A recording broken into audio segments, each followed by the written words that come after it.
a new kind of open financial system is clearly global in nature. 팔리고 있습니다. And Coinbase has really been rising to that 가운데 challenge. 있는 분은 To try to 에밀리 expand 채 globally and provide services all over the world. Maybe you could take us through how is Coinbase under you thinking about international expansion. 코인베이스. 야. International expansion is a huge focus for us. And if you just look at the 10,000-foot level, our mission is to create economic freedom in the world. And we're not going to accomplish that if we're not a global phenomenon and we're not helping crypto be adopted by the entire world. So today, I think 25% of our revenue is non-US, and it's mostly in Europe. And we think that there's great opportunity all over the place, including places like Asia, where we're in the final legs of trying to get into Japan. We just opened in Singapore, and we have a bunch of opportunity, we think, in LATAM. And we'll pursue whatever is the right strategy for any of those markets, whether it's buy, build, partner, invest, whatever it is. We're all in.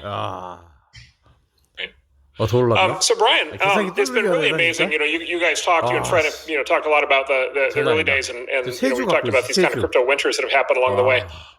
It's been really amazing to see the public sentiment around crypto turn, kind of so dramatically over the last 3 years. Very positive. And Coinbase has been a big catalyst for this. Two-part question for you. What's it been like watching the tide turn, positively so aggressively after, kind of such a long period of building? And then what do you think is possible now that wasn't 3 years ago?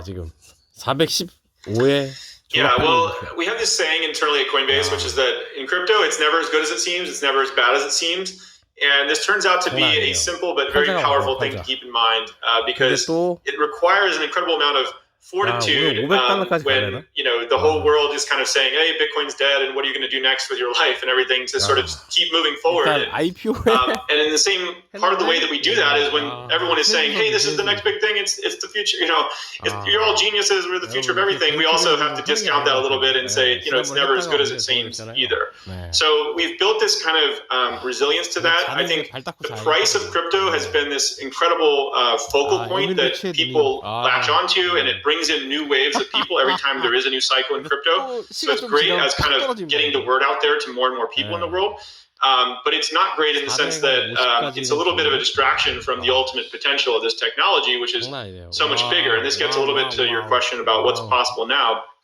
So it's true that most people coming into crypto, they're buying this as an investment. It's scarce, it's digital. They're buying some, hoping it'll be useful in the future. This was the early days of crypto.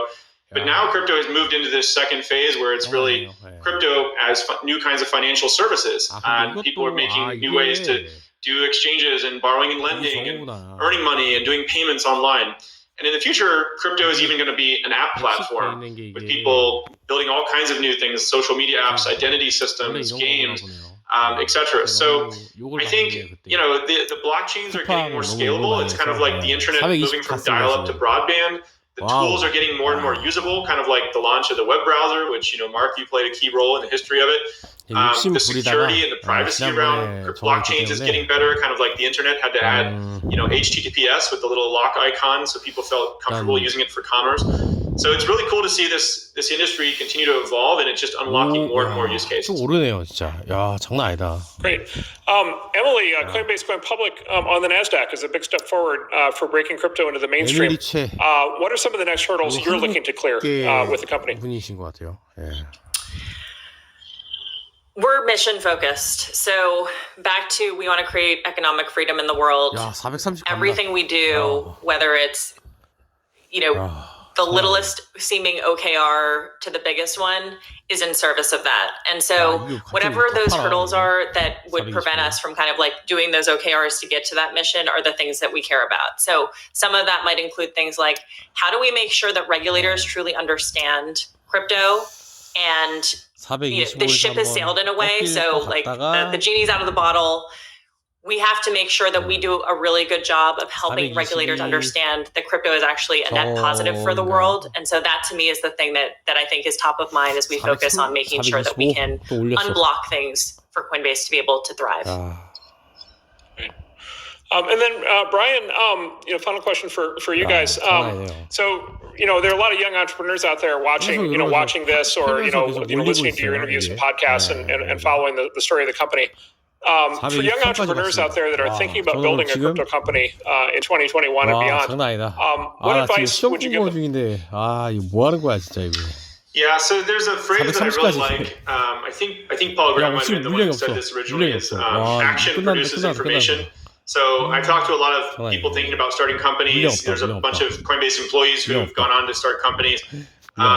Oftentimes you're sitting there and you're kind of in the idea phase, and you're not sure, if I try this, will it work? I almost imagine it sometimes as like you're looking at a mountain that you want to scale, and it's shrouded in fog, so you can't see more than 5 or 10 steps in front of you. And so the biggest lesson here is just do anything. Even if you don't know what to do anything, and it will produce information.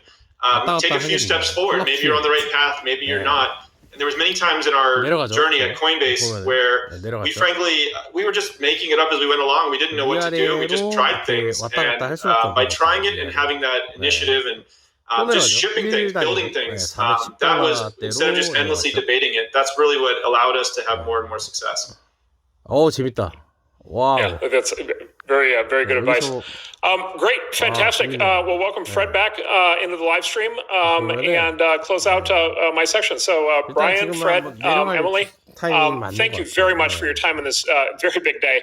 And actually a very big moment here while we're talking with the company becoming fully public.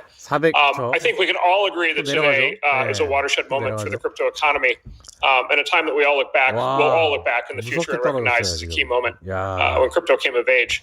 So to stay on our theme and keep going with today's event, next up on today's agenda, we have a panel conversation led by Fred with some early Coinbase employees that have gone on to found companies that are helping to build the crypto economy in the future. So please stay tuned.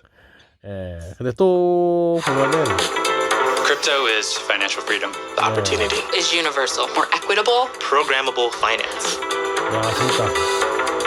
Crypto enables a more fair, free, accessible, and transparent financial system in a place safe and secure. 380까지. I pay my barber in Bitcoin. I donated using crypto. I had to get gas, and I used my Coinbase card to purchase it. I used crypto to buy my first house. Crypto is freedom. Hundreds of millions or billions of people will be able to use these systems. Crypto is the internet of money. Creating more economic freedom in the world is one of the biggest levers we have to improve societies. Crypto is the future of finance. In open source, In accessibility. In Bang. math, Blockchain. in Satoshi. In engineers. In decentralization, I trust. 재밌네요 이거. Coinbase. Let's go. First, for the viewers at home, we have all been tested for COVID and we are negative, allowing us to have this nice couch-like chat. We all know each other. I'm Fred, co-founder of Coinbase. We started the company in 2012, myself and Brian. I was at the company as co-founder and president until early 2017. Still on the board. Still a little bit of my baby, to the extent that the board and Brian put up with my input. A little bit of everything. At the beginning, I did everything from programming to customer support at 2 in the morning. And now I run a crypto investment firm called Paradigm that I founded with Matt Wong from Sequoia. We've been working on that for 3 years. And proud investors in a whole bunch of the early formative crypto projects, including these guys and Antonio as well. And I'm also a personal investor and scaler too. So it's all in the family.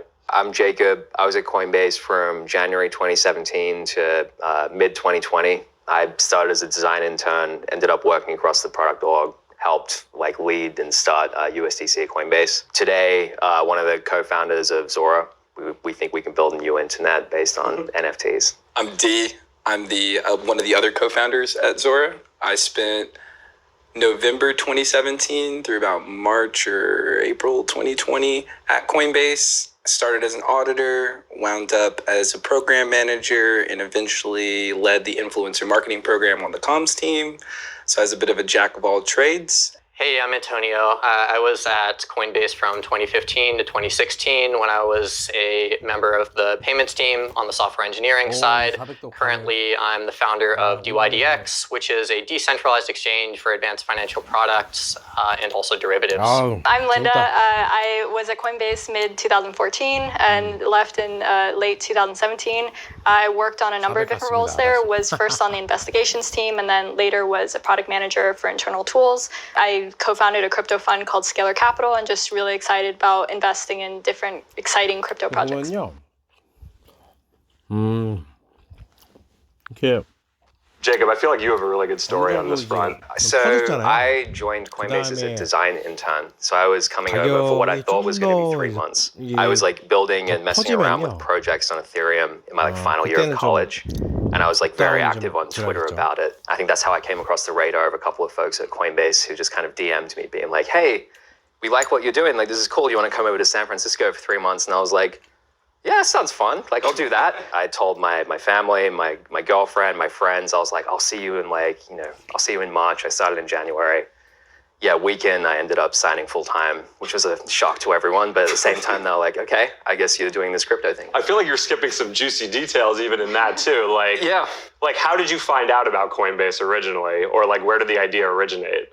I wanted to join Coinbase in the first place because I read one of your blog posts very early on, you were like kind of charting the territory of like early decentralized business models. I was like trying to build DAOs at the time. I was like, oh, this just seems like an amazing way to like collaborate and create with people online.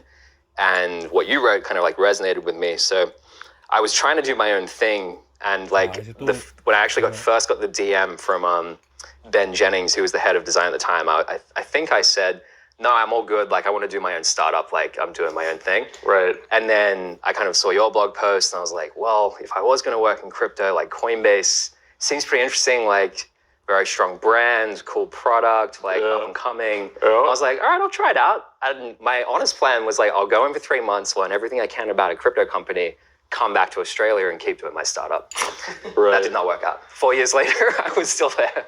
Antonio, you joined Coinbase straight out of college, right? I did, yeah. Okay, so I feel like you were very early on that train. Like, it was highly unusual probably for somebody to leave college and be like, I'm joining a crypto company. Yeah, especially from Princeton, I guess. It's like everybody went to like Goldman Sachs or like Google and stuff like that. Yeah, man, those people that graduate college and go work at Goldman Sachs. No, what are you thinking, man? This is 2015 for you. What was the thought process for you in joining a crypto company at the time? Yeah, I probably have a really different story than everybody else, actually, because I honestly didn't understand Bitcoin like when I accepted the offer. What's your honest about it? I heard Fred Wilson. He came and talked at Princeton, like in one of my entrepreneurship classes. Oh, interesting. And then I actually used Coinbase's API for like one of my school projects. So Coinbase was one of the like 20 companies I applied to senior year. I had no idea. That's awesome. And the reason I joined was because Coinbase used to do a work trial, as you guys know, which is basically like, as the last part of the interview process, I did my on-site. And then the recruiter was like, hey, so do you want to come and fly out to San Francisco and like work with us for a week? And I was like, I have school.